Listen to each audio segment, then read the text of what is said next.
TGT PGT biology के चुने हुए मोस्ट इंपॉर्टेंट एमसीक्यू यानी ऑब्जेक्टिव क्वेश्चन लेकर के आए हैं, जिनको डिटेल से समझाएंगे और कई टॉपिक हैं जिनको अलग अलग करके समझाएंगे। चलिए शुरू करते हैं। पहला टॉपिक है प्लांट एम्ब्रियोलॉजी। तो चलिए प्लांट एम्ब्रियोलॉजी पर आधारित मोस्ट इंपॉर्टेंट एमसीक्यू समझाते हैं। पहला क्वेश्चन है, पराग कोश की दोनों पालियां जुड़ी रहती हैं, किसके द्वारा जुड़ी होंगी? तंतु द्वारा, पराग कोश द्वारा, संयोजी द्वारा, मध्य त्वचा द्वारा। पराग कोश की दोनों पालियां जुड़ी होती हैं। कौन सा आंसर सही होगा? सभी लोग वीडियो को लाइक कर दीजिए जल्दी से और अपने सभी दोस्तों में शेयर कर दीजिए ताकि ज्यादा से ज्यादा लोग जुड़ जाएं। फिलहाल इसमें आंसर सही होगा सी, संयोजी द्वारा। आपको बता दें कि जो पराग कोश होता है, जिसे अंग्रेजी में एंथर कहते हैं, तो पराग कोश सामान्यतः दो पालियों से मिलकर बना होता है। सामान्य रूप से दो पालियां या दो लोब्स होते हैं और ये दोनों पालियां ऊतक से पट्टी से जुड़ी होती हैं, जिसे संयोजी कहते हैं या कनेक्टिव कहते हैं। कनेक्टिव और संयोजी पराग कोश की लंबाई के साथ साथ चलता है और इसमें संवाहनी बंडल होते हैं जो पराग कोश को पोषण प्रदान करते हैं। पोषण। नेक्स्ट क्वेश्चन है, लघु बीजाणु उत्पन्न होते हैं।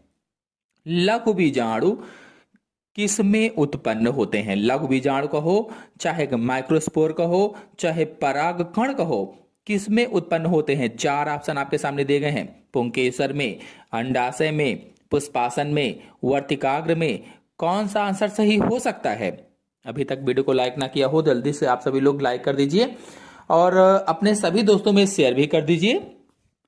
फिलहाल इसका आंसर सही होगा पहला, पुंकेसर में या स्टामेन में। आपको बता दें कि लघु बीजाणु अथवा माइक्रोस्पोर नरकोद्भिद या मेल गैमेटोफाइट के विकास की प्रारंभिक अवस्था होती है या प्रारंभिक अवस्था है और ये पुंकेसर के अंदर पाए जाने वाले पराग कोश में उत्पन्न होते हैं या एंथर में उत्पन्न होते हैं। कहने का मतलब यह है कि जो पराग कोश होता है उसके अंदर ही परागकण बनते हैं और पराग कोश के अंदर लघु बीजाणुधानी या परागपुट होते हैं यानी माइक्रोस्पोरेंजिया होती है, जिनमें लघु बीजाणु मात्र कोशिकाओं से अर्धसूत्री विभाजन द्वारा लघु बीजाणु बनते हैं। नेक्स्ट क्वेश्चन है, लघु बीजाणु जनन के अंतर्गत परिवर्धन होता है।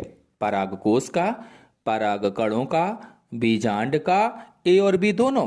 कौन सा आंसर सही होगा? सोचिए और बताइए। जब तक आप लोग सोच रहे हैं वीडियो को लाइक भी करते रहें, क्योंकि लाइक का कोई भी पैसा नहीं करता है, बिल्कुल फ्री होता है। तो लाइक जरूर कर दीजिए और अपने सभी दोस्तों में शेयर भी कर दीजिए। फिलहाल इसका आंसर सही होगा बी, पराग कणों का। आपको बता दें, जो पराग कण होते हैं इन्हें अंग्रेजी में पॉलन ग्रेन कहा जाता है या फिर इन्हें ही लघु बीजाणु कहा जाता है। लघु बीजाणु या माइक्रोस्पोर कहा जाता है और ये पुष्प के नर युग्मक होते हैं, मेल गैमीट्स होते हैं। नेक्स्ट क्वेश्चन पर आते हैं। नेक्स्ट क्वेश्चन है, टैपिटम कोशिकाओं में पाई जाने वाली यूबी संरचना किसके निर्माण में सहायता करती है?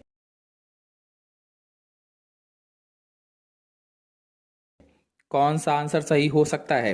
आप सभी लोग इस क्वेश्चन का आंसर कमेंट बॉक्स में बताइएगा कि टैपिटम कोशिकाओं में पाई जाने वाली यूबी संरचना किसके निर्माण में सहायता करेगी। सोचकर सभी लोग कमेंट बॉक्स में रिप्लाई देंगे। नेक्स्ट क्वेश्चन पर आते हैं, अध्यावरण ढके रहते हैं। अध्यावरण यानी इंटीग्यूमेंट जो ओव्यूल में पाए जाते हैं, तो अध्यावरण किसको ढके रहते हैं? नाभिका को, बीजांडकाय को, बीजांड द्वार को, निभाग को। बहुत ही इंपॉर्टेंट क्वेश्चन है और सोच कर जवाब दीजिएगा कि कौन सा आंसर इसमें सही होगा। तब तक की वीडियो को लाइक कर दीजिए सभी लोग और अपने दोस्तों में शेयर भी कर दीजिए।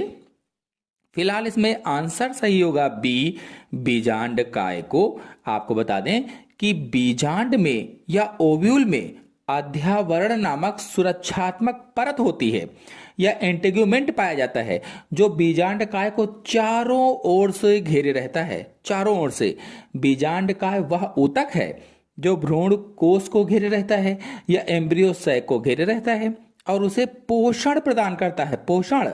अध्यावरण बीजांड के अधिकांश भाग को ढकते हैं, अधिकांश भाग को, सिवाय एक छोटे से छिद्र के रूप में जो बीजांड द्वार होता है वो खुला रहता है, बाकी सब बंद रहता है। जहां से परागनलिका प्रवेश करती है, जो बीजांड द्वार होता है वहीं से परागनलिका प्रवेश करती है, बाकी पूरा ढका होता है।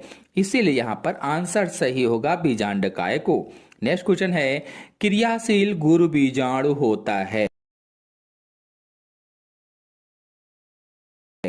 क्रियाशील गुरु बीजाणु यानी मेगास्पोर अगुणित, द्विगुणित, त्रिगुणित, बहुगुणित, कौन सा आंसर सही हो सकता है? सोचिए और बताइए।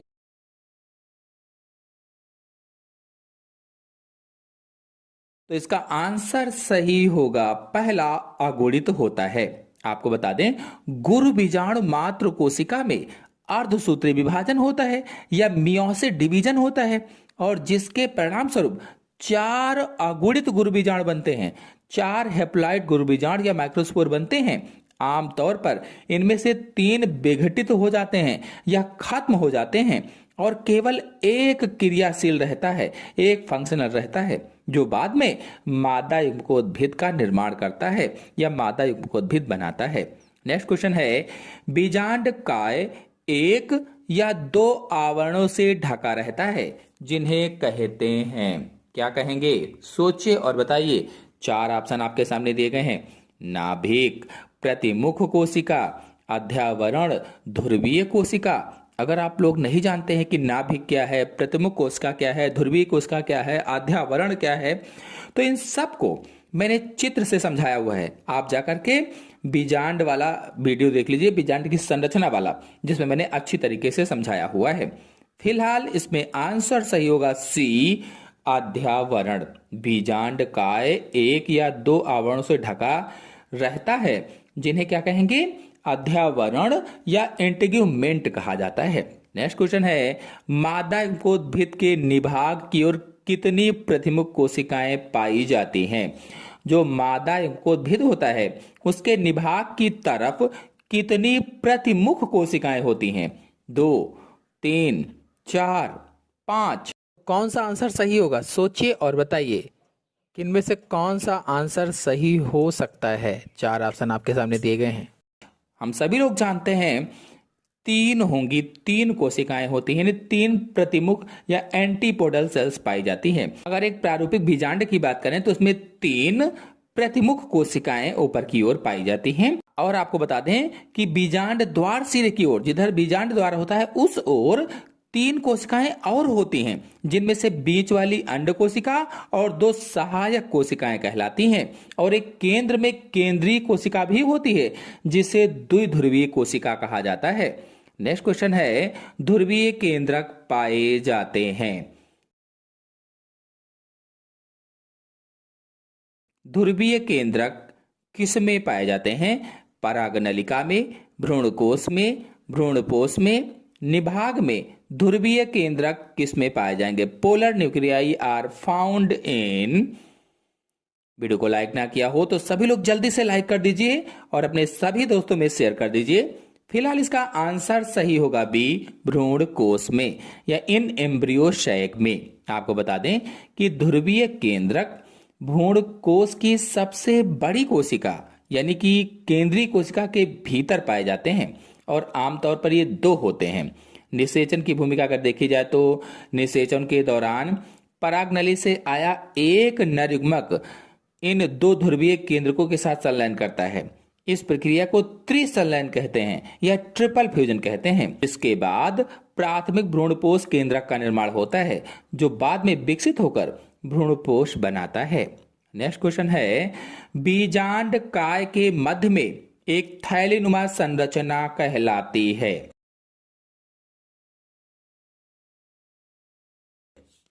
बीजांड काय के बीच में एक थैलीनुमा संरचना क्या कहलाती है? भ्रूणकोश, भ्रूणपोष, अध्यावरण, नाभिका। कौन सा आंसर सही होगा? सोचिए और बताइए कि इसमें कौन सा आंसर सही हो सकता है।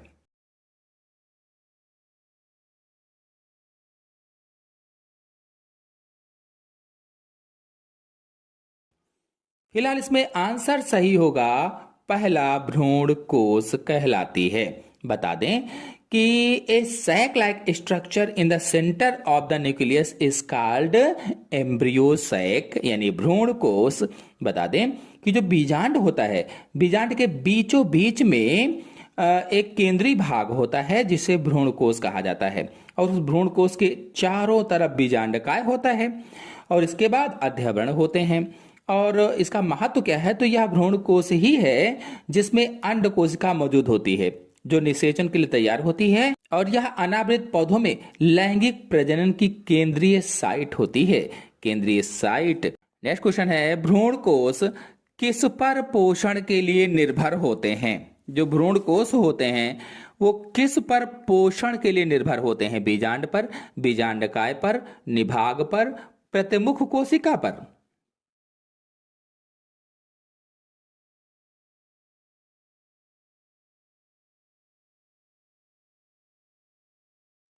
तो आंसर सही होगा इसमें से बी, बीजांडकाय पर। बता दें कि भ्रूण कोश बीजांड के भीतर विकसित होता है और अपने आसपास के ऊतकों से पोषण प्राप्त करता है। बीजांडकाय वह पोषक ऊतक होता है जो भ्रूण कोश को घेरता है और उसे विकास के लिए आवश्यक पोषक तत्व प्रदान करता है या न्यूट्रिएंट्स प्रदान करता है। नेक्स्ट क्वेश्चन है, एक लिंगी पादपों में नहीं पाया जाता है। जो एक लिंगी पादप होते हैं उनमें क्या नहीं पाया जाता है? स्वपरागण, परपरागण, दोनों ए और बी, इनमें से कोई नहीं। एक लिंगी पादपों में क्या नहीं पाया जाता? सभी लोग सोचिए और बताइए। यदि आप लोग परागण पर वीडियो देखना चाहते हैं तो हमारे चैनल में कई सारे वीडियो अपलोडेड हैं, चाहे वो परपरागण हो, चाहे वो स्वपरागण हो, पर परागण के अंतर्गत चाहे वो वायु परागण हो, जल परागण हो, मृदा परागण हो, हर एक परागण, कीट परागण हो, सब अपलोडेड है, चित्र सहित समझाया है। आप लोग जाकर के अच्छी तरीके से समझ सकते हैं। फिलहाल इसमें आंसर सही होगा पहला, स्वपरागण। आपको बता दें कि इसमें एक लिंगी पादप कहा गया था। तो एक लिंगी पादप ऐसे पादप होते हैं जिनमें केवल नर फूल या फिर केवल मादा फूल होते हैं। क्योंकि नर और मादा जननांग अलग अलग फूलों पर होते हैं तो स्वपरागण संभव नहीं होता है, अलग अलग हैं तो स्वपरागण कहां संभव होगा? नेक्स्ट क्वेश्चन है, स्वपरागण होता है। स्वपरागण किस में होता है? चार ऑप्शन आपके सामने दिए गए, कौन सा ऑप्शन सही हो सकता है? एक लिंगी, द्विलिंगी, उभयलिंगी, इनमें से कोई नहीं। स्वपरागण किस में होगा?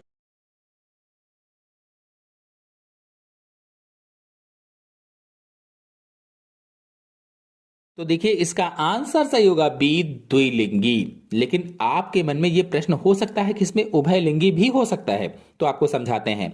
देखिए जो स्वपरागण है यह सेल्फ पॉलिनेशन है, वह प्रक्रिया है जिसमें एक फूल के परागकण उसी फूल के वर्तिकाग्र पर या उसी पौधे के किसी अन्य फूल के वर्तिकाग्र पर स्थानांतरित होते हैं, तो उसे स्वपरागण कहते हैं। और इस प्रक्रिया के लिए सबसे महत्वपूर्ण शर्त यह है कि परागकण और वर्तिकाग्र दोनों एक साथ एक ही स्थान पर उपलब्ध हों। जबकि द्विलिंगी बाइसेक्सुअल जो फ्लावर होते हैं, ऐसे फूल जिनमें नर और मादा दोनों प्रजनन अंग एक ही फूल पर मौजूद होते हैं, तो उसमें स्वपरागण अनिवार्य रूप से ऐसे फूलों में होता है। अगर उभयलिंगी की बात करें तो ऐसे पौधे जिनमें नर और मादा फूल अलग अलग होते हैं लेकिन वे दोनों फूल एक ही पौधे पर उगते हैं, इस स्थिति में भी स्वपरागण संभव है, जिटोनोगैमी संभव है। बी और सी दोनों दे रखा है तो इसीलिए बी और सी दोनों ही स्वपरागण को संभव बनाते हैं, आप कह सकते हैं। फिलहाल सबसे उपयुक्त आंसर बी होगा, लेकिन इसमें सी भी सही हो सकता है। नेक्स्ट क्वेश्चन है, गेहूं, जौ, मक्का आदि में परागण होता है। गेहूं, जौ, मक्का आदि में परागण होता है। जंतु परागण, वायु परागण, जल परागण, कीट परागण, कौन सा परागण होगा? सोचिए और बताइए।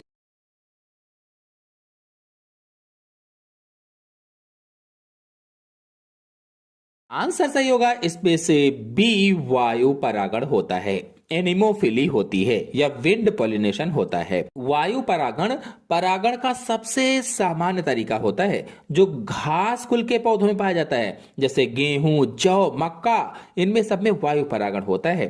और इन पौधों में फूल छोटे, रंगहीन और सुगंध रहित होते हैं, क्योंकि उन्हें कीटों को आकर्षित करने की आवश्यकता नहीं होती है। इसलिए छोटे छोटे होते हैं, रंगहीन होते हैं, सुगंध रहित होते हैं। इनमें परागकण हल्के और शुष्क होते हैं, जो हवा में आसानी से उड़ सकें। और जो वर्तिकाग्र होता है, इनका प्रायः बड़ा, पंखदार और चिपचिपा होता है, ताकि हवा में उड़ते हुए परागकणों को आसानी से फंसा सके। नेक्स्ट क्वेश्चन है, पराग नली का क्या कार्य है?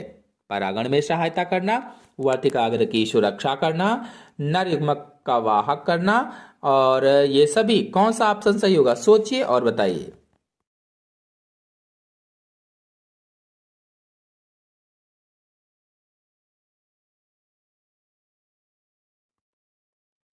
आंसर सही होगा इसमें से सी, नर युग्मक वाहक। बता दें कि जब परागकण वर्तिकाग्र पर पहुंचता है तो वह अंकुरित होकर एक पतली नली बनाता है, जिसे पराग नली या पॉलन ट्यूब कहते हैं। और इस पराग नली का मुख्य और एकमात्र कार्य नर युग्मक को अंडाशय के भीतर स्थित बीजांड तक पहुंचाना है, जहां निषेचन की प्रक्रिया होती है। और यह नली वर्तिका से होती हुई बीजांड के अंदर तक प्रवेश करती है। नेक्स्ट क्वेश्चन है, शुद्ध वंश चलाने में सहायक है।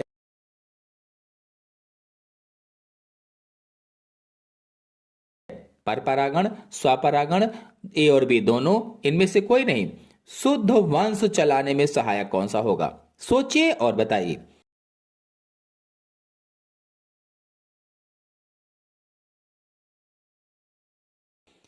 आंसर से होगा इसमें से बी, स्वपरागण। बता दें कि बाहरी परागकण इसमें शामिल नहीं होते हैं स्वपरागण में, इसलिए पीढ़ी दर पीढ़ी लक्षणों में शुद्धता बनी रहती है। और इसका उपयोग कृषि में शुद्ध वंश क्रम को बनाए रखने और विकसित करने के लिए किया जाता है, इसलिए शुद्ध वंश चलाने में ये सहायक होते हैं।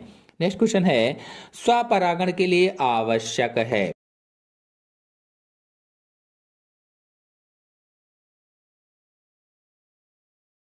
स्वपरागण के लिए आवश्यक क्या होगा? द्विलिंगता, समकालपक्वता, ए और बी दोनों, इनमें से कोई नहीं। कौन सा आंसर सही हो सकता है? सोचिए और बताइए।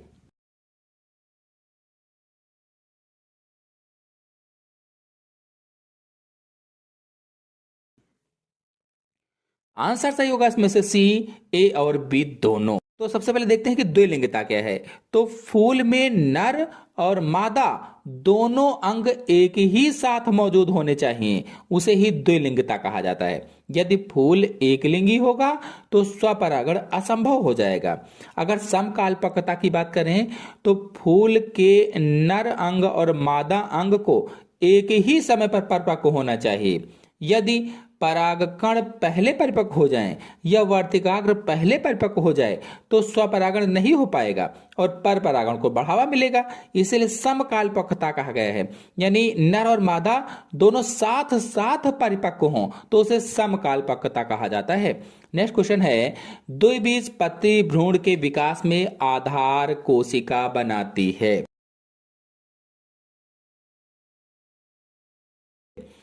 क्या बनाएगी? चार ऑप्शन आपके सामने दिए गए हैं, कौन सा ऑप्शन सही हो सकता है? सोचिए और बताइए।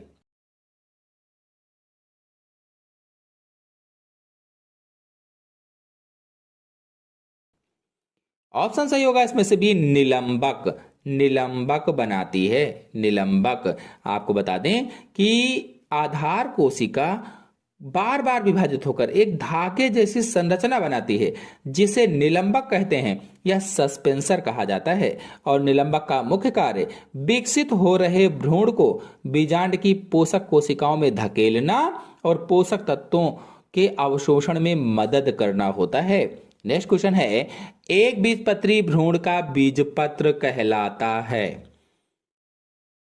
The cotyledonous of monocot embryo is called।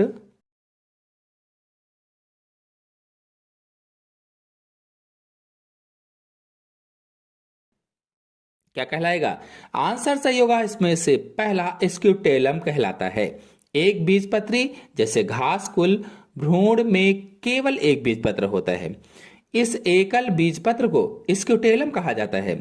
अगर प्रश्न पूछा जाए स्क्यूटेलम क्या है, तो आप बताइए कि यह ढाल के आकार की संरचना होती है।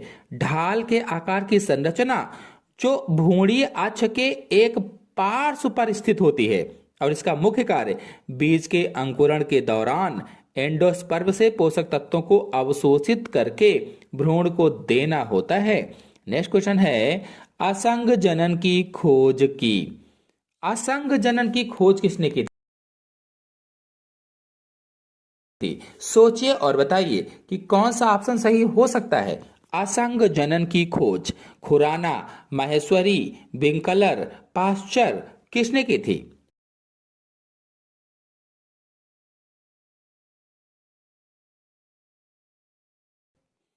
आंसर से होगा इसमें से सी, विंकलर ने की थी। असंग जनन या apomixis was discovered by Winkler. बता दें कि असंग जनन या एपोमिक्सिस लैंगिक प्रजनन का प्रतिस्थापन है, जिसमें निषेचन के बिना ही भ्रूण या बीज का निर्माण होता है।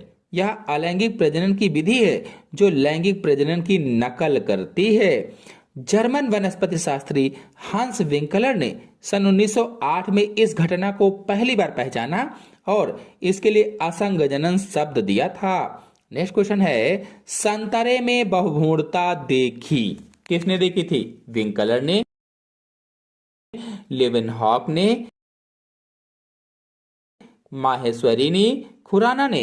संतरे में बहुभ्रूणता किसने देखी थी? सोचिए और बताइए कि कौन सा ऑप्शन सही हो सकता है।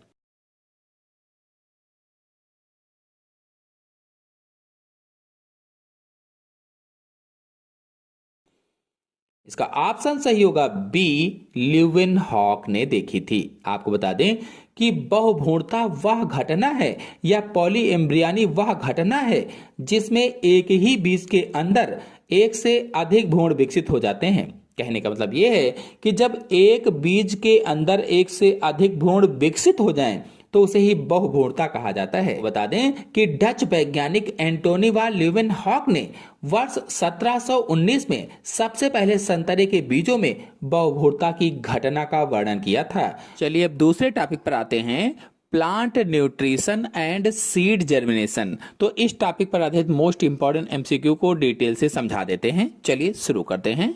वायुमंडलीय नाइट्रोजन स्थिरीकरण के लिए उत्तरदायी एंजाइम होता है। जो वायुमंडलीय नाइट्रोजन होती है उसके स्थिरीकरण के लिए, उसके फिक्सेशन के लिए उत्तरदायी एंजाइम कौन सा होता है? 4 एंजाइम के नाम यहां पर लिखे गए हैं, नाइट्रोजनेज, हाइड्रोजनेज, ऑक्सीजनेज, कार्बोक्सिलेज। कौन सा आंसर सही होगा? वीडियो को लाइक ना किया हो तो सभी लोग जल्दी से लाइक कर दीजिए और सभी दोस्तों में शेयर कर दीजिए ताकि ज्यादा से ज्यादा लोग जुड़ सकें। फिलहाल इसका आंसर सही होगा पहला, नाइट्रोजनेज। आपको बता दें कि यह एक कॉम्प्लेक्स एंजाइम है। कॉम्प्लेक्स एंजाइम जो कुछ प्रोकैरियोट्स में पाया जाता है, जैसे राइजोबियम है, एजोटोबैक्टर है, इनमें पाया जाता है। और यह वायुमंडलीय नाइट्रोजन को अमोनिया में बदलता है, वायुमंडलीय नाइट्रोजन को अमोनिया में, जिससे पौधे उसे अवशोषित कर सकें। इसमें से जो बी वाला ऑप्शन है हाइड्रोजनेज, तो यह एक हाइड्रोजन अणु के ऑक्सीकरण या प्रोटॉन के अपचयन को उत्प्रेरित करता है। और जो सी वाला ऑप्शन है ऑक्सीजनेज, यह एक सबस्ट्रेट में ऑक्सीजन अणु जोड़ने को उत्प्रेरित करता है। और जो कार्बोक्सिलेज है, डी वाला ऑप्शन, यह कार्बन डाइऑक्साइड के फिक्सेशन को उत्प्रेरित करता है या फिर उसे जोड़ने को उत्प्रेरित करता है। नेक्स्ट क्वेश्चन है, लेगुमिनोसी कुल के पादपों की जड़ों की ग्रंथियों में होता है। लेगुमिनोसी कुल के पादपों की जड़ ग्रंथियों में नाइट्रिकारी जीवाणु, डी नाइट्रिकारी जीवाणु, नाइट्रोजन स्थिरीकारक जीवाणु, नाइट्रोजन उत्पादक जीवाणु, कौन सा होगा? सोचिए और बताइए। वीडियो को लाइक ना किया हो तो सभी लोग जल्दी से लाइक कर दीजिए और अपने सभी दोस्तों में शेयर कर दीजिए। अब लेग्यूमिनेसी का मतलब है कि जो दलहनी कुल के पौधे होते हैं, दलहनी कुल के पौधों की जड़ ग्रंथियों में कौन सा जीवाणु पाया जाता है, ये मतलब इसका बताना है। फिलहाल इसका आंसर सही होगा सी, नाइट्रोजन स्थिरीकारक जीवाणु। आपको बता दें कि लेग्यूमिनोसी कुल यानी दलहनी कुल, लेग्यूमिनोसी कुल को दलहनी कुल भी कहा जाता है। तो दलहनी कुल के पौधों की जड़ ग्रंथियों में राइजोबियम नामक सहजीवी जीवाणु पाया जाता है और यह सहजीवी जीवाणु नाइट्रोजन का स्थिरीकरण करता है, इसीलिए इसको नाइट्रोजन स्थिरीकारक जीवाणु भी कहा जाता है। और ये जीवाणु नाइट्रोजिनेज एंजाइम की मदद से वायुमंडलीय नाइट्रोजन को अमोनिया में बदलकर पौधों को उपलब्ध करवाता है। नेक्स्ट क्वेश्चन है, एक लघु मात्रिक तत्व जो पादप वृद्धि एवं रेडियो आइसोटोप की तरह आवश्यक होता है तथा जो कैंसर की चिकित्सा के लिए उपयुक्त होता है, कौन सा आंसर सही होगा? कैल्शियम, कोबाल्ट, सोडियम, लोहा।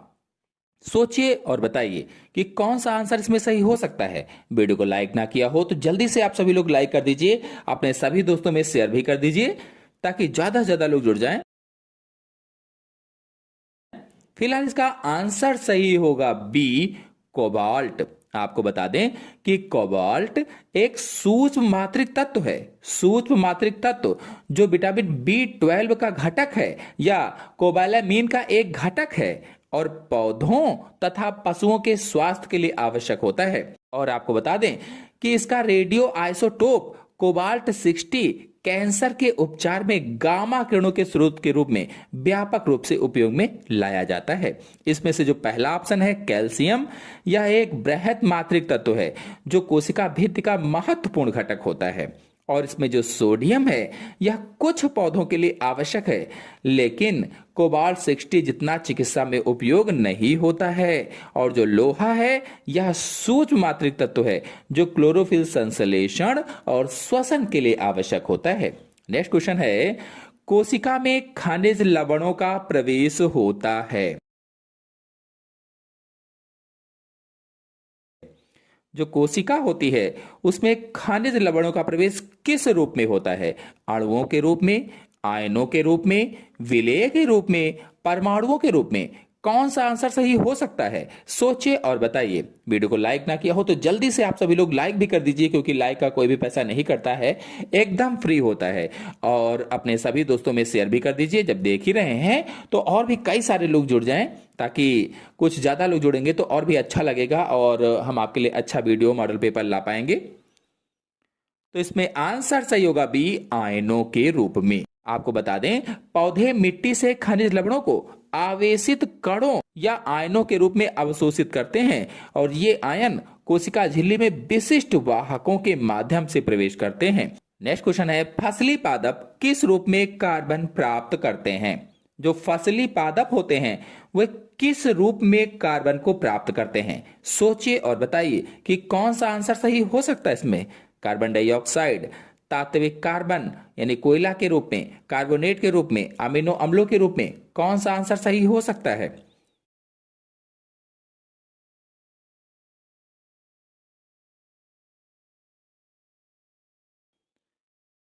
आंसर सही होगा इसमें से पहला, कार्बन डाइऑक्साइड के। आपको बता दें कि जो फसली पादप होते हैं वे कार्बन को कार्बन डाइऑक्साइड के रूप में ग्रहण करते हैं। बताते चलें कि पौधे मुख्य रूप से प्रकाश संश्लेषण की प्रक्रिया के माध्यम से वातावरण से जो कार्बन डाइऑक्साइड होती है उसको अवशोषित करते हैं और अवशोषित करके अपना कार्बन प्राप्त करते हैं जिसका उपयोग ग्लूकोज और अन्य कार्बनिक यौगिकों को बनाने में करते हैं। नेक्स्ट क्वेश्चन है, निम्न में से कौन सूक्ष्म मात्रिक तत्वों का समूह है? सूक्ष्म मात्रिक तत्वों का समूह बताना है, कौन सा है? सोचिए और बताइए कि कौन सा ऑप्शन सही हो सकता है।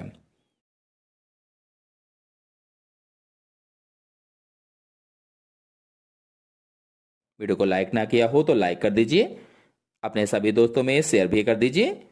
फिलहाल इसका आंसर सही होगा सी, ZnCO, मतलब जिंक, कोबाल्ट, बोरान और मॉलिब्डेनम। आपको बता दें कि वह पोषक तत्व जिनकी आवश्यकता बहुत कम मात्रा में होती है उन्हें सूक्ष्म मात्रिक तत्व कहा जाता है।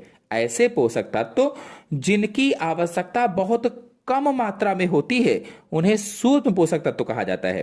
या फिर ऐसे भी हम कह सकते हैं कि ऐसे पोषक तत्व जिनकी पौधों को बहुत कम मात्रा में आवश्यकता होती है, या फिर ऐसे भी हम कह सकते हैं कि ऐसे सूक्ष्म तत्व या ऐसे पोषक तत्व जिनकी पौधों को बहुत कम मात्रा में आवश्यकता होती है उन्हें सूक्ष्म मात्रिक तत्व कहा जाता है, जिसमें से जिंक, कोबाल्ट, बोरान, मॉलिब्डेनम आदि होते हैं।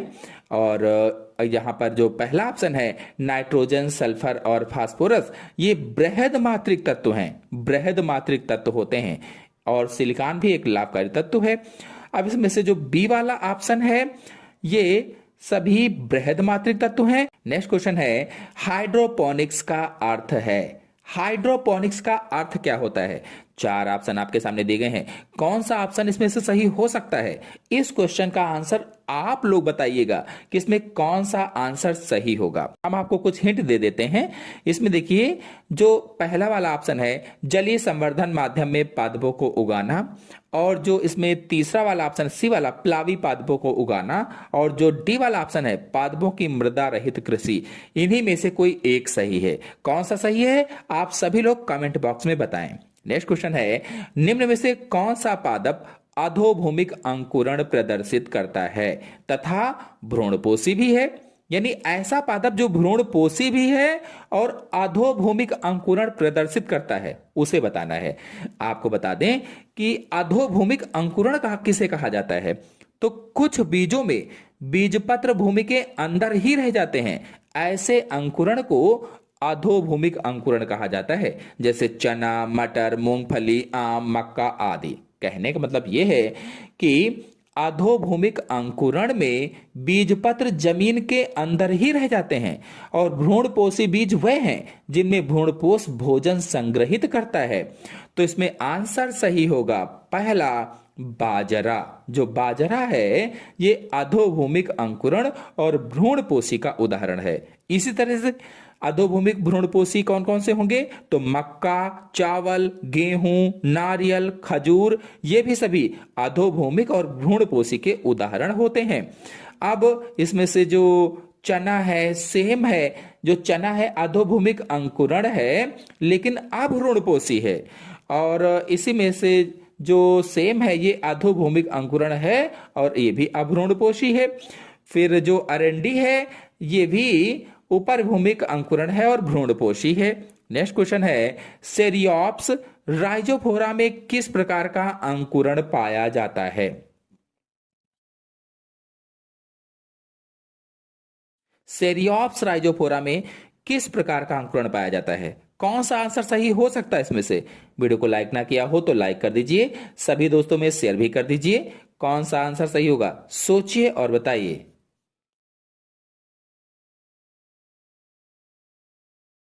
आंसर सही होगा इसमें से डी, ए और बी दोनों, यानी अधोभूमिक और पितृस्थ दोनों। आप कहीं ये तो नहीं सोच रहे हैं कि इसमें जरायुस्ता सही होगा? तो आप सही भी हो सकते हैं। जरायुस्ता का मतलब आपको बता दें, जब फल के अंदर ही बीज अंकुरित हो जाए, जब फल के अंदर ही बीज अंकुरित हो जाए तो उसे ही क्या कहा जाता है? जरायुस्ता। और अंकुरित होकर के जब मूल पौधे से अलग होते हैं, गिरते हैं नीचे कीचड़ में, पानी में, तो ये तुरंत जम जाते हैं और ये इनके लिए एक तरह से वरदान का काम करता है। तो आप इसमें कौन सा आंसर सही समझते हैं आप लोग जरूर कमेंट बॉक्स में बताएं। नेक्स्ट क्वेश्चन है निम्न में से कौन अंकुरण के लिए सहायक कारक नहीं है? इनमें से कौन सा ऐसा है जो अंकुरण के लिए सहायक कारक नहीं है? सोचिए और बताइए कि कौन सा आंसर सही हो सकता है। जल, ऑक्सीजन, भोजन, कार्बन डाइऑक्साइड, कौन सा सही होगा?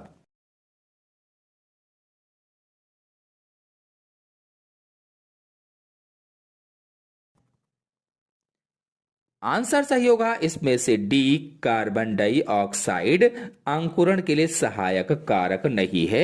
नेक्स्ट क्वेश्चन है बीजों के अंकुरण के लिए उपयुक्त तापमान है 10 से 20 डिग्री सेल्सियस, 20 से 35 डिग्री सेल्सियस, 50 से 60 डिग्री सेल्सियस, 40 से 50 डिग्री सेल्सियस। बीजों के अंकुरण के लिए उपयुक्त तापमान कौन सा होता है? वीडियो को लाइक ना किया हो तो सभी लोग जल्दी से लाइक कर दीजिए, अपने सभी दोस्तों में शेयर भी कर दीजिए ताकि ज्यादा से ज्यादा लोग जुड़ सकें।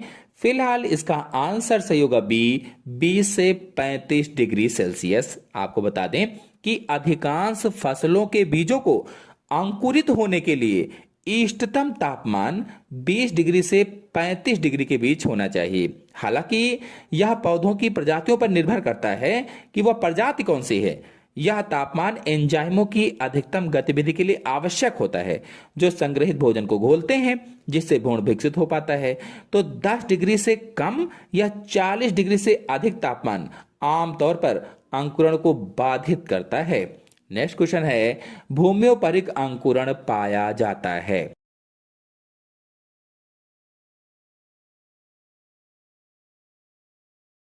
भूम्योपरिक अंकुरण पाया जाता है।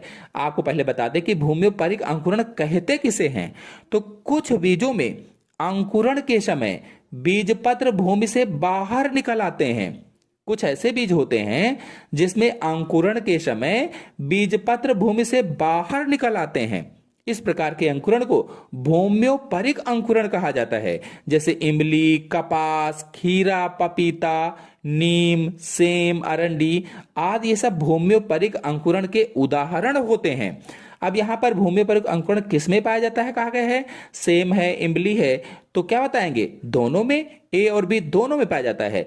इसलिए इसमें आंसर सही होगा सी, ए और बी दोनों में पाया जाता है। आपको मैंने बताया इसके बारे में कि भूम्योपरिक अंकुरण क्या होता है। जब बीजपत्र जमीन से ऊपर आ जाते हैं तो उसे ही भूम्योपरिक अंकुरण कहा जाता है। नेक्स्ट क्वेश्चन है, दीप्तकालिता प्रभावित करती है।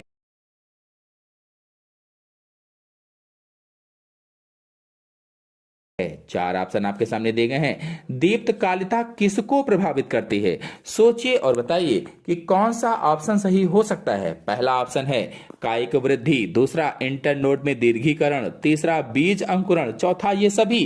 कौन सा सही हो सकता है?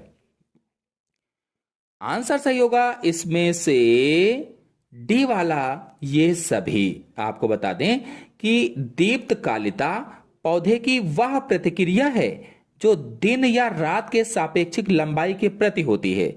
यह मुख्य रूप से पुष्पन को नियंत्रित करती है, फ्लावरिंग को नियंत्रित करती है, लेकिन यह कई अन्य शारीरिक प्रक्रियाओं को भी प्रभावित करती है। अब इनमें से जो पहला वाला ऑप्शन है कायिक वृद्धि, तो पत्तियों और तनों का विकास होता है। जो इंटरनोड में दीर्घीकरण है यानी बी वाला ऑप्शन है, ये तने के हिस्सों की लंबाई में वृद्धि, विशेष रूप से लंबे दिन के पौधों में। और जो बीज अंकुरण है सी वाला ऑप्शन, कुछ बीजों में अंकुरण प्रकाश की अवधि से प्रभावित होता है। नेक्स्ट क्वेश्चन है, फ्लोरीन का संश्लेषण स्थल है। तना, पत्तियां, मूल, फल। फ्लोरीन का संश्लेषण स्थल कौन सा होता है? सोचिए और बताइए कि कौन सा ऑप्शन सही हो सकता है। वीडियो को अभी तक लाइक ना किया हो तो सभी लोग जल्दी से लाइक कर दीजिए, अपने सभी दोस्तों में शेयर भी कर दीजिए।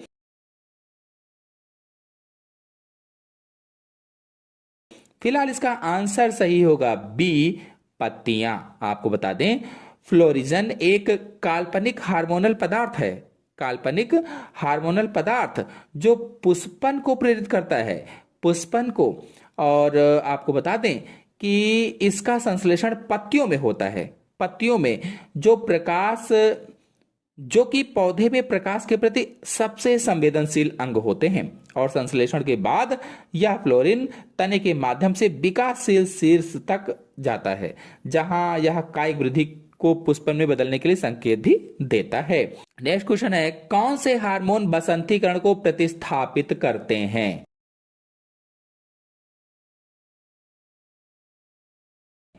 कौन से हार्मोन वसंतीकरण को प्रतिस्थापित करते हैं, वर्नलाइजेशन को प्रतिस्थापित करते हैं? अगर आप लोग बसंतीकरण पर वीडियो देखना चाहते हैं तो हमारे चैनल में वीडियो अपलोडेड है, आप लोग जाकर के अच्छी तरीके से समझ सकते हैं, देख सकते हैं, चित्र सही समझाया गया है। फिलहाल इसका आंसर सही होगा सी, जिब्रेलिन। आपको बता दें कि बसंतीकरण वह प्रक्रिया है जिसमें पुष्पन को प्रेरित करने के लिए पौधों को कम तापमान के उपचार की आवश्यकता होती है। और यह देखा गया है कि जिब्रेलिन नामक पादप हार्मोन को लागू करने से कई पौधों में कम तापमान के उपचार की आवश्यकता को दरकिनार किया जा सकता है। और जिबरेलिन पुष्पन के लिए संकेत देने वाली आंतरिक प्रक्रिया को शुरू करने में मदद करता है। इस प्रकार ठंडे मौसम की आवश्यकता को प्रतिस्थापित भी करता है।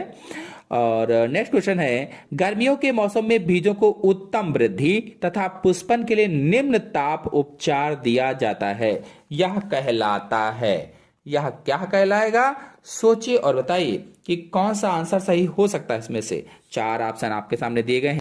ऑप्शन सही होगा इसमें से बी, बसंतीकरण कहलाता है। और अभी मैंने आपको बताया कि बसंतीकरण वह प्रक्रिया है जिसमें पौधों या बीजों को पुष्पन के लिए प्रेरित किया जाता है। चलिए तीसरे टॉपिक पर आते हैं, वाष्पोत्सर्जन। तो वाष्पोत्सर्जन पर आधारित मोस्ट इंपॉर्टेंट एमसीक्यू आपको डिटेल से समझा देते हैं।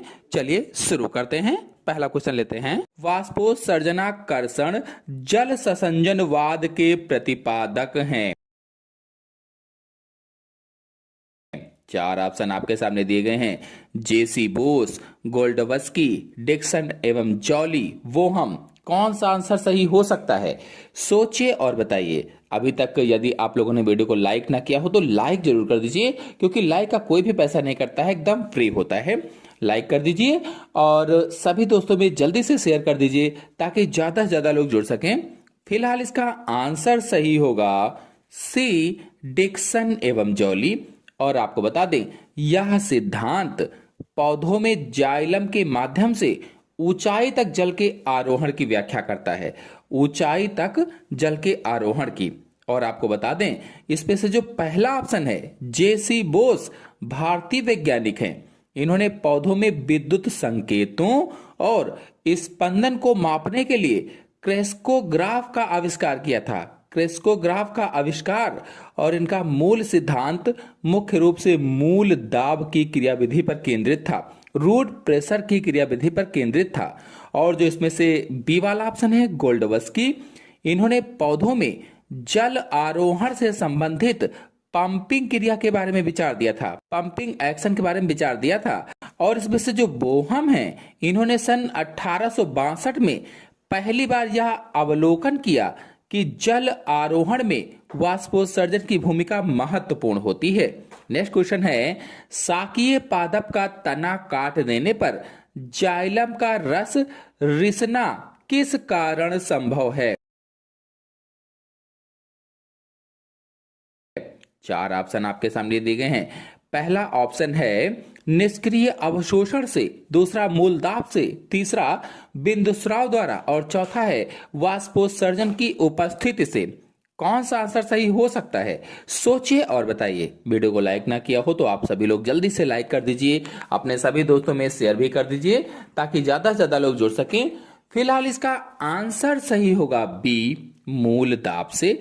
आपको बता दें कि जो शाकीय पौधे होते हैं, तो जब एक शाकीय पौधे के तने को काट दिया जाता है तो जड़ों में लगातार पानी के अवशोषण के कारण जाइलम वाहिकाओं के अंदर एक धनात्मक दबाव विकसित हो जाता है, पॉजिटिव प्रेशर विकसित हो जाता है। उसे ही मूल दाब कहते हैं, मूल दाब। और इसमें से जो पहला ऑप्शन है निष्क्रिय अवशोषण, तो यह जल अवशोषण का वह प्रकार है जो मुख्य रूप से वाष्पोत्सर्जन कर्षण के कारण होता है। और यह बल कटे हुए तने से रस को बाहर नहीं धकेलता। और इसमें से जो बिंदुस्राव द्वारा है, सी ऑप्शन, तो पत्तियों के किनारों पर स्थित छोटी छोटी बूंदें जो बाहर निकलती हैं उसे ही बिंदुस्राव कहा जाता है। और इसमें से जो वाष्पोत्सर्जन की उपस्थिति से है, डी वाला ऑप्शन, तो वाष्पोत्सर्जन जाइलम में ऋणात्मक दबाव या कर्षण उत्पन्न करता है जिससे पानी ऊपर खींचा जाता है, न कि कटे सिर से धकेला जाता है। नेक्स्ट क्वेश्चन है, सर जेसी बोस ने रसारोहण की क्रिया को समझाने के लिए प्रतिपादित किया था। सर जेसी बोस ने रसारोहण की क्रिया को समझाने के लिए क्या प्रतिपादित किया था? सोचिए और बताइए कि इसमें कौन सा ऑप्शन सही हो सकता है। 4 ऑप्शन आपके सामने दिए गए हैं। वीडियो को लाइक ना किया हो तो सभी लोग लाइक कर दीजिए, अपने सभी दोस्तों में शेयर भी कर दीजिए। इसका आंसर सही होगा इसमें से बी, स्पंदनवाद। आपको बता दें कि सर जगदीश चंद्र बोस ने यह सिद्धांत दिया कि तने के कॉर्टेक्स में स्थित सबसे भीतरी परत की कोशिकाएं जो होती हैं लयबद्ध रूप से फूलती और सिकुड़ती हैं और इस स्पंदन की क्रिया के माध्यम से पानी को ऊपर की ओर धकेला जाता है। तो ये स्पंदनवाद था। सर जेसी बोस मतलब सर जगदीश चंद्र बोस इनका पूरा नाम था।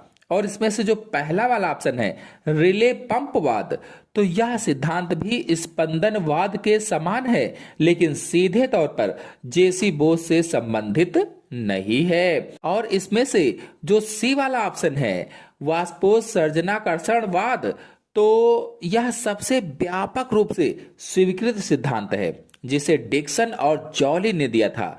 यह ससंजन और आसंजन के गुणों पर आधारित है। और इसमें से जो कोशिका बलवाद है यह सिद्धांत बताता है कि पानी जाइलम की वाहिकाओं के संकीर्ण व्यास के कारण कुछ हद तक ऊपर चढ़ता है लेकिन यह अधिक ऊंचाई वाले पेड़ों में जल को ऊपर ले जाने की व्याख्या नहीं कर पाता। नेक्स्ट क्वेश्चन है पादपों में अधिकांश जल अवशोषण होता है। जो पादप होते हैं उसमें अधिकांश जल अवशोषण किसके द्वारा होता है? मूलगोप से, मूलाग्र से, मूलरोम से, विभज्योतिकी क्षेत्र से? कौन सा आंसर सही हो सकता है? सोचिए और बताइए।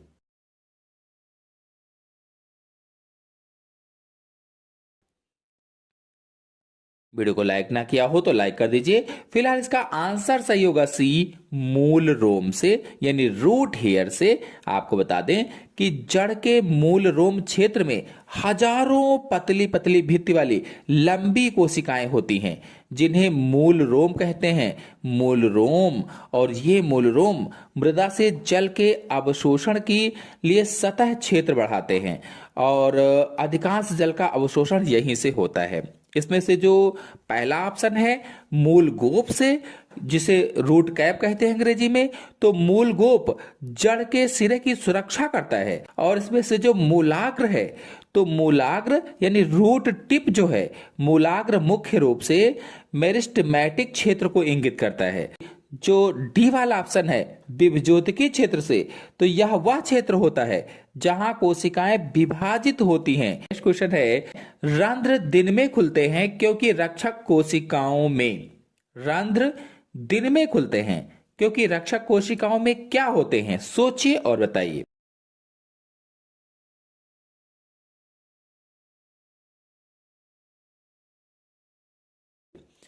आंसर सही होगा इसमें से सी, हरित लवक होते हैं। आपको बता दें कि दिन के समय रक्षक कोशिकाओं में मौजूद हरित लवक प्रकाश संश्लेषण करते हैं और इस प्रक्रिया से शर्करा बनती है जिससे रक्षक कोशिकाओं के भीतर परासरणी सांद्रता बढ़ जाती है, ऑस्मोटिक कंसंट्रेशन बढ़ जाता है। इसके परिणाम स्वरूप आसपास की कोशिकाओं से जल जो होता है वो रक्षक कोशिकाओं में प्रवेश करता है और प्रवेश करने के बाद क्या होता है कि वह स्फीति हो जाती हैं, फूल जाती हैं, टर्जिट हो जाती हैं।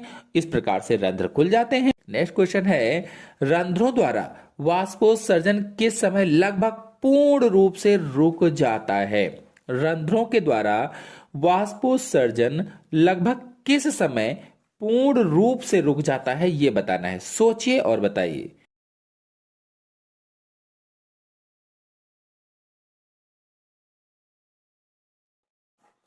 तो ऑप्शन सही होगा इसमें से पहला, रात में। बता दें कि रात के समय प्रकाश नहीं होता है, तो प्रकाश ना होने के कारण रक्षक कोशिकाओं में प्रकाश संश्लेषण रुक जाता है और कोशिका के अंदर CO2 का स्तर बढ़ जाता है जिससे रंध्रों को बंद करने वाली प्रक्रियाओं को बढ़ावा मिलता है। रंध्र बंद होने से वाष्पोत्सर्जन लगभग पूर्ण रूप से रुक जाता है या बहुत कम हो जाता है। नेक्स्ट क्वेश्चन पर आते हैं। तीव्र सूर्य के प्रकाश तथा तीव्र शुष्क अवस्थाओं में रंध्र को बंद करने के लिए आवश्यक है। देखिए 4 ऑप्शन यहां पर दिए गए हैं, कौन सा ऑप्शन सही हो सकता है? सोचिएगा और कमेंट बॉक्स में बताइएगा कि इसमें कौन सा आंसर सही होगा। तो इस क्वेश्चन का आंसर आप लोग कमेंट बॉक्स में देंगे। अगले क्वेश्चन पर आते हैं। रंध्रों का बंद होना प्रभावित होता है। बंद होना किससे प्रभावित होता है? चार ऑप्शन आपके सामने दिए गए हैं, कौन सा ऑप्शन सही हो सकता है? सोचिए और बताइए।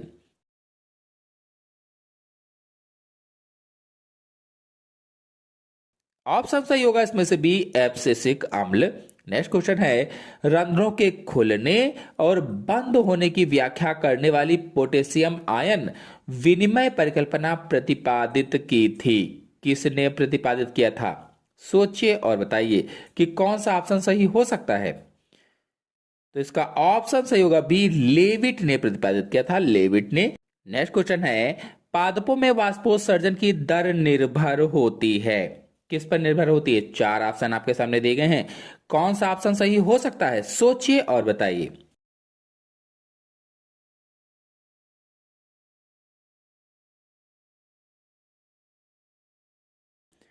ऑप्शन सही होगा इसका सी, प्रकाश, ताप, वायुमंडलीय आर्द्रता और वायु। प्रकाश, ताप, वायुमंडलीय आर्द्रता और वायु, यही सही ऑप्शन है और ये सबसे विस्तृत विकल्प भी है। ये सबसे बाह्य कारक वाष्पोत्सर्जन की दर को महत्वपूर्ण रूप से प्रभावित करते हैं। जो प्रकाश है, रंध्रों के खुलने के लिए प्रेरित करता है। जो ताप है, अधिक तापमान वाष्पीकरण को बढ़ावा देता है, यानी दर बढ़ाता है। जो वायुमंडलीय आर्द्रता है, तो ये जो वायुमंडलीय आर्द्रता होती है, कम आर्द्रता, सूखी हवा जैसे है, तो वाष्पीकरण को बढ़ाती है। जो वायु है, हवा पत्ती के आसपास की संतृप्त हवा को हटा देती है, जिससे वाष्पीकरण बढ़ता है। तो इस तरह से ये ऑप्शन सही हो जाएगा कि सी वाला। फिर नेक्स्ट क्वेश्चन, बिंदु स्राव किसके द्वारा होता है?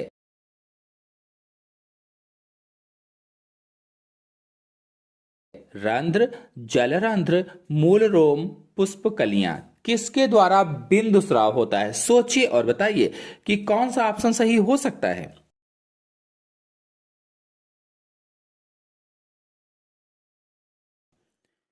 तो इसका आंसर सही होगा बी, जलरंध्र। आपको बता दें कि बिंदु स्राव अथवा इसे गटेशन कहते हैं, गटेशन, तो जल की बूंदों के रूप में पत्तियों के किनारों से जल का बाहर निकलना बिंदु स्राव कहलाता है। जल की बूंदों के रूप में पत्तियों के किनारों से जल का बाहर निकलना बिंदु स्राव कहलाता है। और यह प्रक्रिया तब होती है जब मूल दाब यानी रूट प्रेशर अधिक होता है और वाष्पोत्सर्जन की दर कम होती है। और आपको बता दें कि जल रंध्र पत्तियों के किनारे पर मौजूद विशेष छिद्र या पोर होते हैं, जिनसे जल तरल रूप से बाहर निकलता है। नेक्स्ट क्वेश्चन पर आते हैं, सामान्यतः वाष्पोत्सर्जन की दर मापी जाती है। वाष्पोत्सर्जन की दर सामान्यतः मापी जाती है ऑक्सीनोमीटर से, बार वर्ग मीटर से, पोटोमीटर से, माइक्रोमीटर से। किससे मापी जाएगी? सोचिए और बताइए कि कौन सा ऑप्शन सही हो सकता है। वीडियो को लाइक ना किया हो तो लाइक कर दीजिए और सभी दोस्तों को शेयर कर दीजिए। फिलहाल इसका आंसर सही होगा सी, पोटोमीटर से। आपको बता दें कि पोटोमीटर एक उपकरण है जिसका उपयोग पौधों द्वारा जल अवशोषण की दर को मापने के लिए किया जाता है।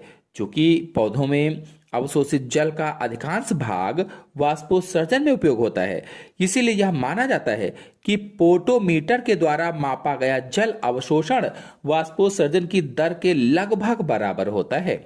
और इसमें से जो पहला ऑप्शन है ऑक्सीनोमीटर, तो ऑक्सीनोमीटर का उपयोग पौधों की वृद्धि दर को मापने के लिए किया जाता है, या कह लीजिए कि पौधों की लंबाई को मापने के लिए किया जाता है। नेक्स्ट क्वेश्चन है, किसने कहा था कि वाष्पोत्सर्जन एक आवश्यक दुर्गुण है? यह किसने कहा था बताना है। कार्टिस ने, स्टीवार्ड ने, एंडरसन ने, जेसी बोस ने। किसने कहा था कि वाष्पोत्सर्जन एक आवश्यक बुराई है या आवश्यक दुर्गुण है? ऑप्शन सही होगा इसमें से पहला, कर्टिस ने कहा था। कर्टिस ने। आपको बता दें कि अमेरिकी वनस्पति शास्त्री E.S. कर्टिस ने वाष्पोत्सर्जन को आवश्यक दुर्गुण कहा था, नेसेसरी एविल कहा था। यह इसलिए क्योंकि वाष्पोत्सर्जन पौधे के लिए कई महत्वपूर्ण कार्य करता है, जैसा कि ठंडा करना, जल तथा खनिजों का परिवहन करना, जो इसे आवश्यक बनाता है। हालांकि इस प्रक्रिया में पौधे बड़ी मात्रा में जल को खो देते हैं, जो इसके अस्तित्व को खतरे में डाल सकता है, इसलिए यह दुर्गुण भी है। नेक्स्ट क्वेश्चन है, निम्न में से कौन सा कारक वाष्पोत्सर्जन के नियंत्रण के लिए सर्वाधिक जरूरी है?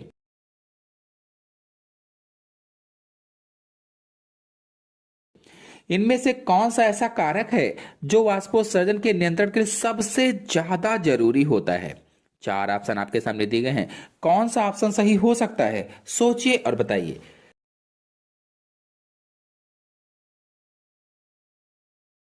क्या आप लोग इसमें प्रकाश सोच रहे हैं या फिर आर्द्रता सोच रहे हैं? कौन सा ऑप्शन सही होगा दोनों में से, प्रकाश या आर्द्रता? देखिए, मेरे हिसाब से इसमें आंसर सही होगा बी, आर्द्रता। आपके हिसाब से इसमें कौन सा आंसर सही होगा, आप लोग जरूर कमेंट बॉक्स में बताएं। नेक्स्ट क्वेश्चन है, पत्तियों पर पीएमए यानी फिनाइल मर्क्यूरिक एसीटेट के छिड़कने से क्या होगा? सोचिए और बताइए।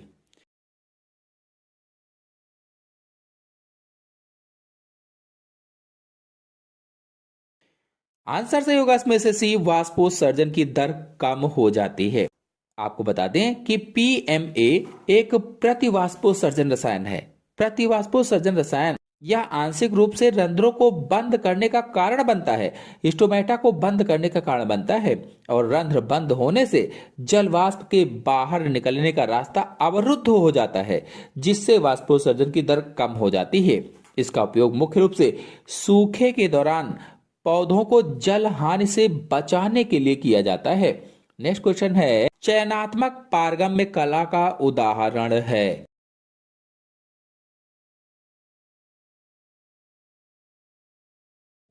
चयनात्मक पारगम्य कला का उदाहरण बताना है। सोचिए और बताइए कि कौन सा ऑप्शन सही हो सकता है।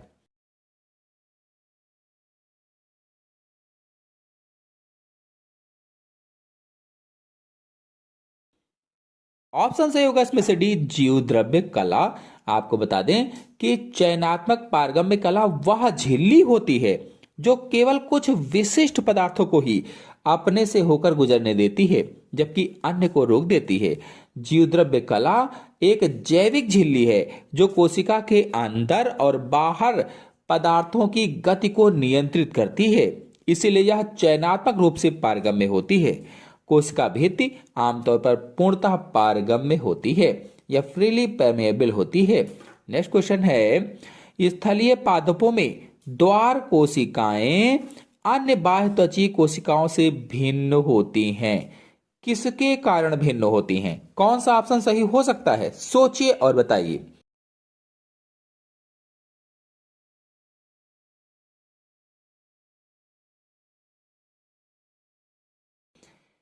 ऑप्शन सही होगा इसमें से बी, हरित लवक के कारण भिन्न होती हैं।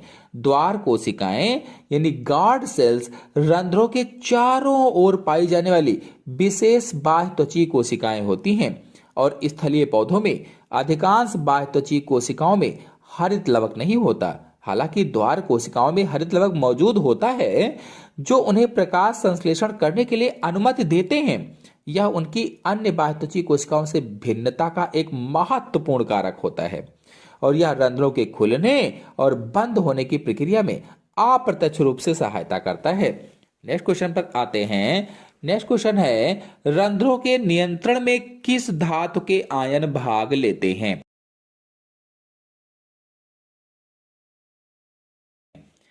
रंध्रों के नियंत्रण में किस धातु के आयन भाग लेते हैं? सोचिए और बताइए कि कौन सा ऑप्शन सही हो सकता है।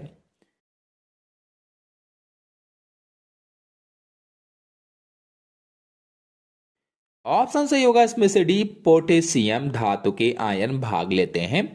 पोटेशियम आयन रंध्रों के खुलने और बंद होने की प्रक्रिया को नियंत्रित करने में सबसे महत्वपूर्ण भूमिका निभाते हैं। द्वार कोशिकाओं में K+ आयनों के प्रवेश से जल विभव कम हो जाता है, वाटर पोटेंशियल कम हो जाता है, जिससे परासरण द्वारा जल द्वार कोशिकाओं में प्रवेश करता है, जिसके कारण द्वार कोशिकाएं स्फीति होकर फूल जाती हैं और रंध्र खुल जाते हैं। के प्लस आयनों के बाहर निकलने पर प्रक्रिया उल्टी की जाती है या उलट जाती है और रंध्र बंद हो जाते हैं। नेक्स्ट क्वेश्चन है, एक मूल कोशिका जो सक्रिय रूप से जल अवशोषण कर रही है, इसका जल विभव होगा।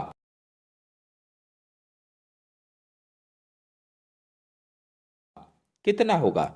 एक मूल कोशिका जो सक्रिय रूप से जल अवशोषण कर रही है, इसका मूल विभव 0 से कम होगा। आपको बता दें कि जल विभव शुद्ध जल के लिए 0 माना जाता है। किसी भी विलयन या कोशिका का जल विभव हमेशा 0 से कम होता है, यानी ऋणात्मक होता है कह लीजिए। जब कोई मूल कोशिका सक्रिय रूप से जल अवशोषण करती है तो इसका मतलब यह है कि इसमें जल की सांद्रता बाहर की तुलना में कम है, जिससे इसका जल विभव अधिक ऋणात्मक होता है, यह 0 से कम होता है। जल विभव प्रवणता ही मृदा से जल को कोशिका में खींचने में मदद करता है।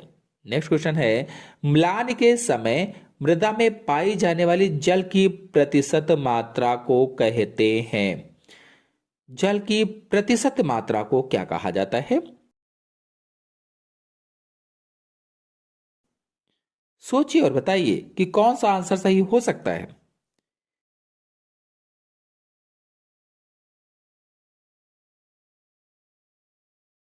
आंसर सही होगा इसमें से पहला म्लान गुणांक।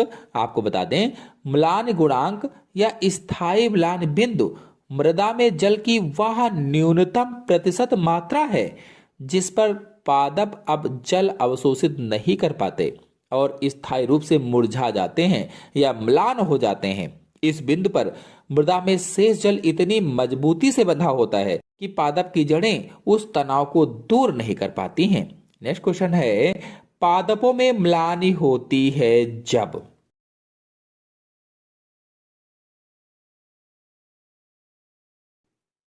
पादपों में म्लानी होती है जब, कौन सा आंसर सही होगा? सोचिए और बताइए।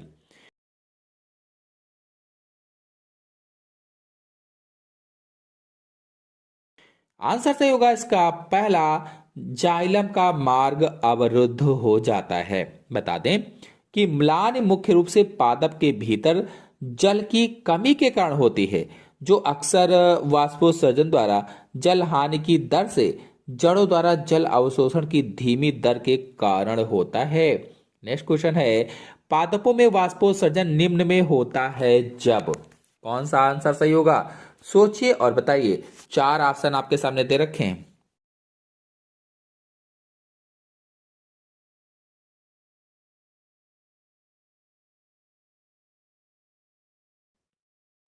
ऑप्शन सही होगा इसमें से पहला, वायुमंडल में आर्द्रता अधिक होती है। आपको बता दें कि वाष्पोत्सर्जन पत्तियों की सतह से जल का वाष्प के रूप में हानि है। वाष्पोत्सर्जन किसे कहते हैं? तो जल का भाप बनकर उड़ना, पत्तियों के सतह से या पेड़ पौधों की सतह से जल का भाप बनकर उड़ना ही वाष्पोत्सर्जन कहलाता है। और इसमें यह प्रक्रिया जो होती है वायुमंडल और पत्तियों के बीच जल वाष्प सांद्रता की प्रवणता पर निर्भर करती है। नेक्स्ट क्वेश्चन है, पादपों के लिए उपयोगी है। पादपों के लिए क्या उपयोगी है? 4 ऑप्शन आपके सामने दिए गए हैं। सोचिए और बताइए कि कौन सा ऑप्शन सही हो सकता है।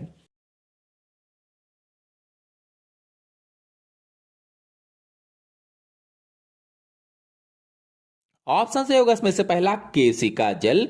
केशिका जल यानी कैपिलरी वाटर वह जल होता है जो गुरुत्वाकर्षण बल का विरोध करते हुए मृदा के कणों के बीच पतली केशिका नलिकाओं में धारण किया जाता है। नेक्स्ट क्वेश्चन है, सामान्यतः अचार को नमक तथा तेज के संतृप्त घोल में तथा मुरब्बे को शर्करा के सांद्र घोल में संरक्षित किया जाता है या संरक्षित रखा जाता है, क्योंकि? सोचिए और बताइए कौन सा आंसर सही होगा।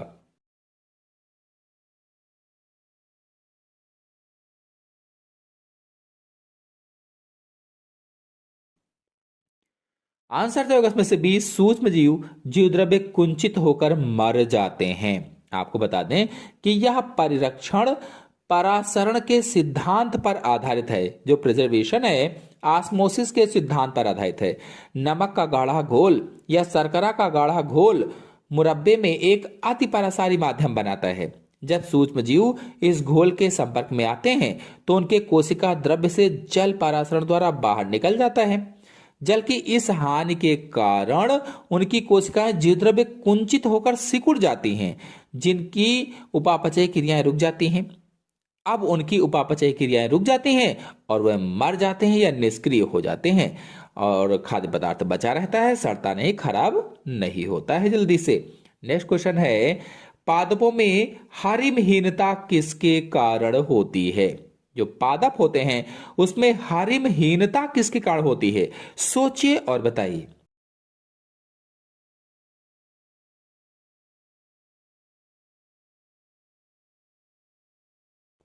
आंसर तो होगा इसमें से सी, भूमि में मैग्नीशियम तथा लोहे की अल्पता के कारण होती है।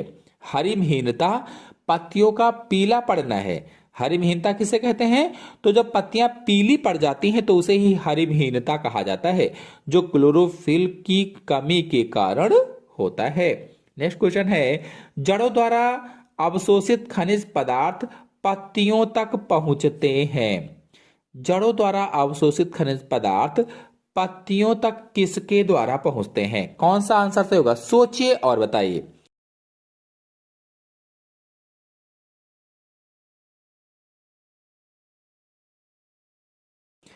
आंसर सही होगा इसमें से सी, जाइलम के द्वारा। जो जाइलम होता है जड़ों के द्वारा अवशोषित जल और खनिज पदार्थ को पेड़ पौधों के विभिन्न भागों तक पहुंचाता है, या फिर कह लीजिए कि विभिन्न पत्ती, तने, फल फूल आदि सभी भागों तक पहुंचाता है। नेक्स्ट क्वेश्चन है, एंजाइम जो प्रकाश संश्लेषी C4 चक्र को उत्प्रेरित करता है। कौन सा आंसर सही होगा इसमें से? सोचिए और बताइए।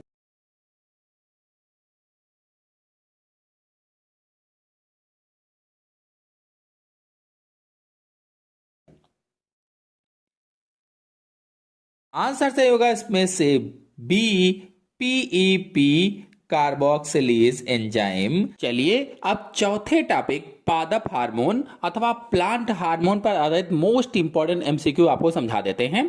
पहला क्वेश्चन है, कौन सा हार्मोन रंध्रों को बंद कर सकता है? एबीए, साइटोकाइनिन, एथिलीन, जीए। इनमें से कौन सा ऐसा हार्मोन है जो रंध्रों को बंद कर सकता है? Which hormone can cause closure of stomata? ये टीजीटी 2011 में प्रश्न पूछा जा चुका है, इंपॉर्टेंट प्रश्न है। तो आंसर सही होगा इसमें से पहला, ए बी ए, यानी एब्सिसिक एसिड। ए बी ए का पूरा नाम एब्सिसिक एसिड होता है। आपको बता दें कि एब्सिसिक अम्ल वाष्पोत्सर्जन का नियंत्रण करता है, या रंध्रों को कम करता है, या स्टोमेटा को कम करता है, जिससे वाष्पोत्सर्जन कम हो जाता है। इसलिए यह पदार्थ कम जल वाली भूमि में खेती करने के लिए बहुत ज्यादा उपयोगी होता है। नेक्स्ट क्वेश्चन पर आते हैं, एक पादप हार्मोन है, कौन सा ऑप्शन सही होगा? प्राकृतिक उत्पाद, संश्लेषित पदार्थ, ए तथा बी दोनों, इनमें से कोई नहीं। कौन सा आंसर सही हो सकता है? आंसर सही होगा इसमें से पहला, प्राकृतिक उत्पाद। बता दें, पादप हार्मोन पौधों में प्राकृतिक रूप से उत्पन्न होने वाले विशेष कार्बनिक यौगिक होते हैं। विशेष कार्बनिक यौगिक जो परिवहन के बाद पौधों के दूसरे अंगों में बहुत लघु मात्रा में या कम मात्रा में पहुंचकर वृद्धि और अनेक उपापचयी क्रियाओं को प्रभावित एवं नियमित करते हैं। इन्हें वृद्धि नियंत्रक पदार्थ कहते हैं या ग्रोथ रेगुलेटर कहा जाता है। नेक्स्ट क्वेश्चन है, कौन एक स्ट्रेस हार्मोन है? स्ट्रेस हार्मोन कौन सा है? 2,4-D, ABA, IBA, IAA। कौन सा ऑप्शन सही होगा? Which is a stress hormone? ये क्वेश्चन पीजीटी 2010 में पूछा जा चुका है।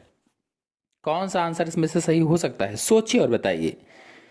आंसर सही होगा इसमें से BABA यानी एब्सिसिक एसिड। आपको बता दें ABA स्ट्रेस हार्मोन है, क्योंकि यह हार्मोन सूखे की उपस्थिति में उत्प्रेरित होता है, जो कि स्टोमेटा को बंद कर देता है या रंध्र को बंद कर देता है, जिससे पौधों में या पौधे में वाष्पोत्सर्जन की दर कम हो जाती है। नेक्स्ट क्वेश्चन है, गैसीय हार्मोन होता है। गैसीय हार्मोन कौन सा होता है? सोचिए और बताइए कि कौन सा ऑप्शन सही हो सकता है। अमोनिया और methane, acetylene, nitrous oxide, ethylene. Gaseous hormone is, ये क्वेश्चन टीजीटी बायोलॉजी 2005 में पूछा जा चुका है। फिलहाल इस पे आंसर सही होगा डी, एथिलीन। बता दें एथिलीन एक गैसीय पादप हार्मोन है। गैसीय हार्मोन होता है वो पादप हार्मोन है। इसका सर्वाधिक संश्लेषण जीर्ण या कह लीजिए कि पुराने हो रहे पादप ऊतकों तथा पकने वाले फलों में किया जाता है। नेक्स्ट क्वेश्चन है, निम्न में से कौन सा हार्मोन जिसमें शीर्ष प्रभाविता पर ऋणात्मक प्रभाव दर्शाता है? Auxin, gibberellin, cytokinin, ethylene. The hormone which has negative effect on apical dominance is. कौन सा ऑप्शन से होगा? Auxin, gibberellin, cytokinin, ethylene. PGT 2002 में क्वेश्चन पूछा जा चुका है, बहुत ही ज्यादा इंपॉर्टेंट है। कौन सा सही होगा ऑप्शन? ऑप्शन से होगा इसमें से सी, साइटोकाइनिन। बता दें ऑक्सिन हार्मोन पौधों में शीर्ष कलिका या एपिकल बड की वृद्धि को उत्प्रेरित करता है और इसे शीर्ष प्रभाविता कहते हैं या एपिकल डोमिनेंस कहा जाता है। और साइटोकाइनिन हार्मोन ऑक्सिन के विपरीत पार्श्व कलिकाओं या लेटरल बड्स की वृद्धि को उत्प्रेरित करता है। नेक्स्ट क्वेश्चन है, इनमें से कौन सा फल पकाने हेतु आवश्यक है? ऑक्सिन, साइटोकाइनिन, एथिलीन, एब्सिसिक अम्ल। Which one of the following is essential for fruit ripening? कौन सा ऑप्शन सही होगा? टीजीटी 2016 में क्वेश्चन पूछा जा चुका है। आंसर सही होगा इसमें से सी, एथिलीन। बता दें एथिलीन प्रकृति में गैसीय अवस्था में पाया जाने वाला एकमात्र पादप हार्मोन होता है और इसे फल परिपक्वन हार्मोन भी कहते हैं या फल पकाने वाला हार्मोन कहते हैं। फल पकाने वाला हार्मोन एथिलीन, क्योंकि अधिकांश फलों के परिपक्वन के समय इसका संश्लेषण फल, फूल, पत्तियों तथा जड़ों में होता है। तो आशा है आज का वीडियो आपको अच्छी तरह से समझ में आ गया हो तो वीडियो को लाइक कीजिए, अपने सभी दोस्तों में जल्दी से शेयर कर दीजिए और यदि चैनल पर पहली बार आए हैं तो चैनल को सब्सक्राइब करके नोटिफिकेशन बेल को ऑन कर लीजिए, ताकि जब भी मैं वीडियो डालूं उसकी नोटिफिकेशन आपको सबसे पहले प्राप्त हो जाए। धन्यवाद।